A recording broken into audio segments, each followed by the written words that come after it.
Good morning class 8। Last class में मैंने आप लोगों को क्लोजर प्रॉपर्टी के बारे में बताया था, जिसमें मैंने होल नंबर्स, नेचुरल नंबर्स और इंटीजर्स को डिस्कस कर लिया था।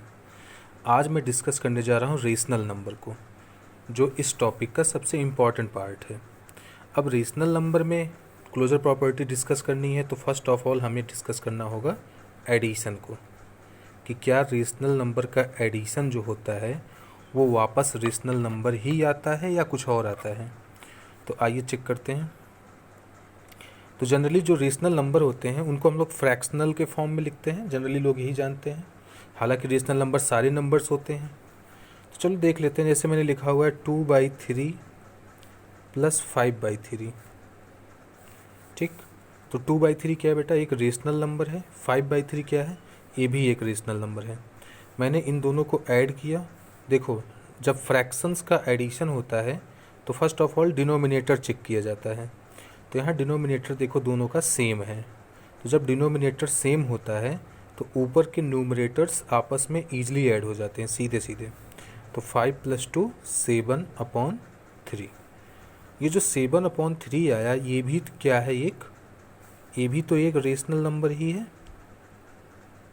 ये भी तो p/q की फॉर्म में है। ये भी रेशनल नंबर था और ये भी रेशनल था। ठीक, तो बेटा हमने दो रेशनल नंबर्स को ऐड किया, जो आंसर आया वो भी रेशनल नंबर ही आया। ठीक, तो इस तरीके से हम लोग कह सकते हैं कि addition of rational number follow closure property. ठीक, ये हो गया। लेकिन एक एग्जांपल मैं और ले लेता हूँ। लाइक मैंने लिखा है 2/4 + 5/3। मैंने ये एग्जांपल क्यों लिया? क्योंकि यहाँ पे देखो डिनोमिनेटर्स डिफरेंट हैं। यहाँ 4 है, यहाँ 3 है। तो बेटा जब भी डिनोमिनेटर्स डिफरेंट होते हैं तो उनको ऐड करने का एक तरीका ये होता है कि 4 और 3 का एलसीएम ले लो। 4 और 3 का जो एलसीएम आएगा वो आएगा 12। आप लोग लेके देख लेना। 4 और 3 का एलसीएम क्या आया? 12 आया। अब देखो 4 की जगह मैंने 12 लिख दिया, तो 4 में कितना मल्टीप्लाई किया कि 12 आ गया? 4 में 3 मल्टीप्लाई किया, तो ऊपर वाले में भी मतलब न्यूमरेटर में भी मुझे 3 मल्टीप्लाई करना पड़ेगा।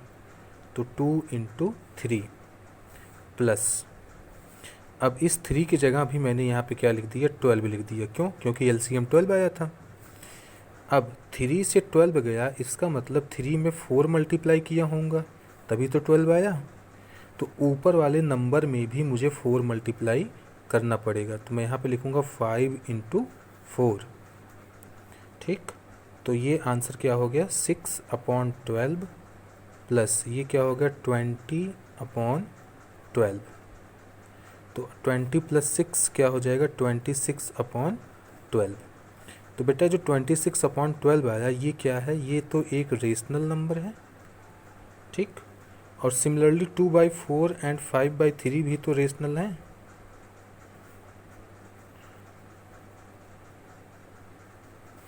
ठीक, तो बेटा हम ये कंक्लूजन ये बता सकते हैं कि जब हमें दो रेशनल नंबर्स को ऐड करते हैं तो रेशनल नंबर ही रिजल्ट में आता है। तो सिंपल सा हमारा प्रोसेस कंप्लीट हो गया। अब हम लोग सिंपली क्या लिखेंगे? Addition of rational number, addition of rational number follow closure property, follow closure property. Okay बेटा, अब हम लोग सब्ट्रैक्शन देखते हैं कि क्या दो रेशनल नंबर को सब्ट्रैक्ट करने पे रिजल्ट वापस रेशनल नंबर आता है कि नहीं आता है। तो लाइक मैंने लिखा है 10/7 - 4/7। तो यहाँ पे देखो डिनोमिनेटर सेम है, तो ऊपर वाले नंबर्स ईजिली सब्ट्रैक्ट हो जाएंगे। 10 - 4 आंसर क्या आएगा? 6/7। तो 10/7 क्या है? रेशनल नंबर है। Rn लिख दे रहा हूँ, रेशनल नंबर। 4/7 क्या है? ये भी रेशनल नंबर है। और 6/7 जो है आंसर आया, ये भी तो बेटा एक रेशनल नंबर ही है। ठीक, तो रेशनल नंबर ही आंसर आया। अगर मैं एक एग्जांपल और लूँ, लाइक मैंने लिखा है 2/5 - 3/5। ठीक है, तो जब बेटा देखो डिनोमिनेटर सेम है तो ऊपर वाले नंबर्स आपस में सब्ट्रैक्ट हो जाएंगे। तो 2 में से 3 को माइनस करूँगा तो आंसर आएगा -1/5। ठीक, तो -1/5 ये भी तो एक रेशनल नंबर ही है ना। 3/5 भी तो रेशनल नंबर है और 2/5 भी तो रेशनल नंबर ही है। तो इस तरीके से बेटा हम लोग कह सकते हैं कि subtraction of rational number follow closure property. Okay बेटा, तो मैंने लिख दिया है subtraction of rational number follow closure property. ठीक है, अब नेक्स्ट अपना है मल्टीप्लिकेशन। अब मुझे ये चेक करना है बेटा कि मल्टीप्लिकेशन में मैंने लिखा है 2/3 मल्टीप्लाइड बाई 4/2। आंसर देखते हैं। 2 4 जा 8, 3 2 जा 6। ओके बेटा, तो आंसर क्या है 8/6। तो 8/6 क्या है, ये तो रेशनल नंबर है। 4/2 भी क्या है, रेशनल नंबर है। और 2/3 क्या है, ये भी रेशनल नंबर है। तो बेटा मल्टीप्लिकेशन को भी क्लोजर प्रॉपर्टी फॉलो करता है in case of rational number. तो मैंने कंक्लूजन लिखा है बेटा multiplication of rational number follow closure property. अब लास्ट वाला हमें चेक करना है डिवीजन। तो डिवीजन में बेटा मैंने लिखा हुआ है 2/3 डिवाइड बाय 3/7। मुझे ये चेक करना है क्या रिजल्ट में वापस रेशनल नंबर आएगा कि नहीं आएगा। तो आप लोगों को फ्रैक्शन का डिवीजन आता होगा बेटा। फ्रैक्शन में जब हम लोग डिवीजन करते थे तो जो डिवीजन के बाद वाला फ्रैक्शन होता था उसको हम लोग रिवर्स कर देते थे, अपोजिट कर देते थे। तो जो सिंबल बना हुआ है डिवीजन का ये चेंज हो जाता था मल्टीप्लिकेशन में। तो 2/3 अगर मैं इस डिवीजन के साइन को मल्टीप्लिकेशन में बदल दूं तो ये जो 3/7 लिखा हुआ है ये हो जाएगा 7/3। ठीक, तो जनरली डिवीजन में आप लोग ऐसे ही फॉलो करोगे, जहाँ पर भी आपको डिवीजन दिखेगा डिवीजन को चेंज कर दो मल्टीप्लिकेशन में और जो फ्रैक्शन है उसको उल्टा कर दो। ठीक, तो अब मैं मल्टीप्लाई कर सकता हूँ न्यूमरेटर को न्यूमरेटर से, डिनोमिनेटर को डिनोमिनेटर से।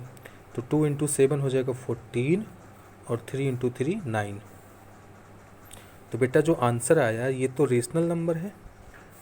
ठीक, तो जनरली डिवीजन के केस में आंसर रेशनल नंबर आएगा, लेकिन एक जगह ऐसा है कि जब रेशनल नंबर नहीं आएगा। वो कब होगा बेटा, वो तब होगा जब डिनोमिनेटर में 0 आ जाए। जैसे मैं बोलूं कि मेरे पास 4/7 है, इसको मैं डिवाइड करना चाहता हूं 0 से। ठीक, तो क्या होगा अगर मैं इसको चेंज करता हूं तो मैं लिखूंगा 4/7 मल्टीप्लिकेशन में, डिवीजन चेंज हो गया मल्टीप्लिकेशन में। तो ये जो 0 था ये हो जाएगा 1/0। ठीक, 1/0 हो गया। तो 0 × 7 नीचे 0 आ गया और ऊपर आ गया 4 × 1 4 आ गया। तो देखो बेटा यहाँ पे डिनोमिनेटर में कौन आ गया, 0। जब डिनोमिनेटर में 0 आ जाता है तो वो क्या बन जाता है, इर्रेशनल नंबर बन जाता है। क्या बन जाता है, इर्रेशनल नंबर। तो केवल डिवीजन वाले केस में ही यहाँ पर it is not a rational number, it is not a rational number.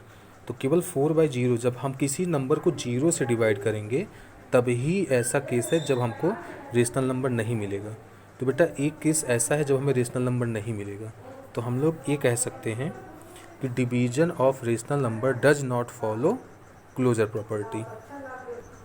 तो आंसर क्या लिखा मैंने, division of rational number does not follow closure property. Okay, तो बेटा क्या क्या फॉलो करता है, एडिशन फॉलो करता है, सब्ट्रैक्शन फॉलो करता है, मल्टीप्लिकेशन फॉलो करता है, लेकिन डिवीजन फॉलो नहीं करता है। ठीक, तो ये 4 बातें आप याद रखना।